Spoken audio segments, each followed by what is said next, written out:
What's up, everybody? My name is Shannon, and I am still waiting for my satyr, and today we are talking about Stalking Jack the Ripper by Carrie Maniscalco. So this book is a historical fiction, murder mystery, steampunk-esque story that I absolutely loved from start to finish. It was practically tailor-made for me. This is my favorite genre. This is my favorite time period. I love how witty the characters are and the dialogue between them, especially between our main character, Audrey Rose, and the love interest, Thomas Cresswell, and might I say, you better watch out, Will Herondale, because Thomas will give you a run for your money. But my favorite part about this book was that the author stayed true to the historical context and how society was run back in the Victorian era, but she weaves in the modern themes that we normally see in books today. What with Audrey Rose kind of being an outsider, she is still interested in what society wants her to be interested in, but she has this love for forensic science and really just wants to help her uncle dissect bodies and solve mysteries and catch murderers. But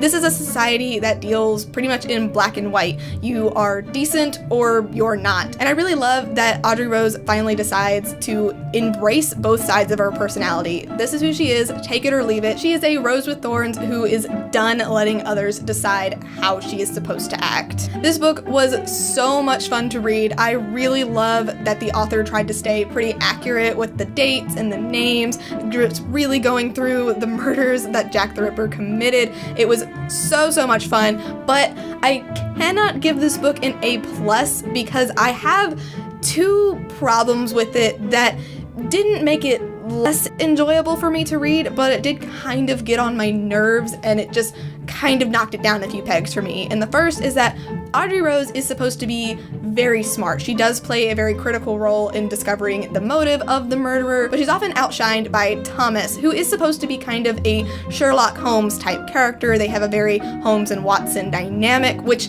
makes a lot of the dialogue and banter really fun. But I just hated that she so often took a back seat to him and was just very astonished that he was always figuring things out and she was almost always completely wrong with the direction that she was thinking, and it just kind of sucked that she was the main character, but her story was still being hijacked by somebody else. The other problem I have with it was the actual murderer themselves. I really loved the reveal because the atmosphere was great. The setting was amazing. The way he was acting was great, but who it actually turned out to be was kind of a letdown. I did assume that it was this character just because I was going through and I'm like, all right, it's probably going to be you because we're focusing too much on all of these people.